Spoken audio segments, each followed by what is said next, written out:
نبی پاک فرماتے ہیں میں بارگاہ خداوندی میں پہنچا، اللہ نے فرمایا بھی میرے لیے کیا لائے ہو؟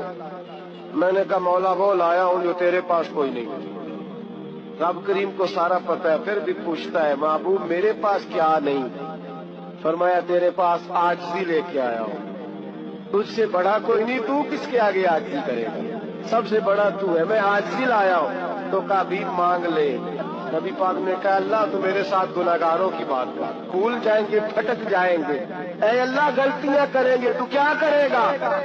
رب کریم نے کہا محبوب میں تیرے ساتھ وعدہ کرتا ہوں تیری آدھی امت بغیر حساب کتاب جنت میں داخل کر دوں گا۔ میرے رسول کریم صلی اللہ تعالی علیہ وسلم فرماتے یا اللہ نہیں، یہ بات منظور نہیں، حبیب تو کیا چاہتا ہے؟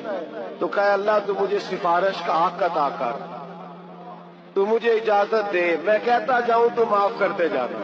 نبی پاک فرماتے ہیں میرے رب نے مجھے سفارش کا حق دیا ہے۔